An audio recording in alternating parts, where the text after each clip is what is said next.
সিডনির কমব্যাংক stadium থেকে এই ম্যাচের সর্বশেষ তথ্য জানাচ্ছেন সহকর্মী জেনিয়া চেশিম। চেশিম, নিশ্চয়ই শুনতে পাচ্ছেন। চীনের সাথে ভালো খেলার পর কোরিয়ার সাথে কিন্তু সেই ধারাটা ধরে রাখতে পারলো না বাংলাদেশ। 5-0 গোলের একটা বড় ব্যবধানে হেরেছে তারা। আপনি আছেন সেখানে, একটু জানাবেন আমাদের।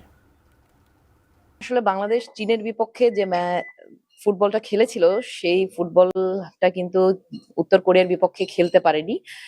কারণ শুরু থেকেই কিন্তু উত্তর কোরিয়াকে এই টুর্নামেন্টের সেরা দল হিসেবে মানছিলেন কোচ পিটার বাটলার, এবং তিনি কিন্তু এই ম্যাচের আগে যে ম্যাচ প্রিভিউর প্রেস কনফারেন্স ছিল সেই কনফারেন্সে তিনি বলেছেন যে উত্তর কোরিয়া খুবই শক্তিশালী, যদিও বা 3বারের চ্যাম্পিয়ন তারা এই টুর্নামেন্টে।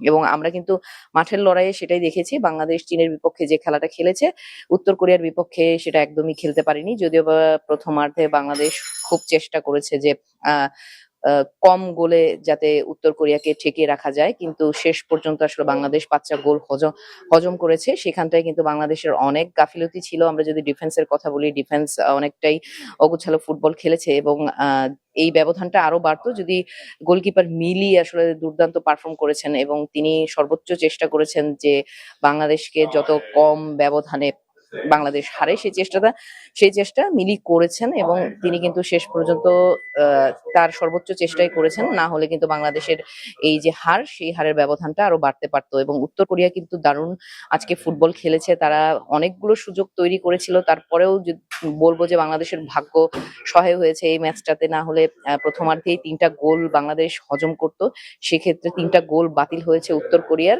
সেখানটায় বাংলাদেশ বেঁচে গেছে। তবে পিটার বাটলারের পরের ম্যাচের জন্য আরো ভুল ত্রুটিগুলো শুধরে নিতে হবে, কারণ এই ম্যাচটাই বাংলাদেশ অনেক ভুল ত্রুটি করেছে, নিজেদের ভুলেই বেশিরভাগ গোল খেয়েছে বাংলাদেশ। এবং পরের ম্যাচ কিন্তু বাংলাদেশের উজবেকিস্তানের বিপক্ষে, সেখানটায়ও বাংলাদেশের জয়ের একটা সম্ভাবনা রয়েছে। যদি বাংলাদেশ জিততে পারে তাহলে কিন্তু পরের রাউন্ডে ওঠার একটা সম্ভাবনা রয়েছে, এবং সমীকরণগুলো মিলে গেলে বাংলাদেশ পরের রাউন্ড খেলতে হবে। তবে সেই ক্ষেত্রে বাংলাদেশের যে কাজটা করতে হবে, বাংলাদেশের সেই ম্যাচটা ভালো খেলতে হবে এবং অবশ্যই জয় তুলে নিতে হবে। এবং এই ম্যাচে যে ভুল ত্রুটিগুলো করেছে বাংলাদেশের উচিত সেই ভুল ত্রুটি শুধরে উজবেকিস্তানের বিপক্ষে খেলা, এবং ওই ম্যাচটা কিন্তু বাংলাদেশের পার্থে অনুষ্ঠিত হবে।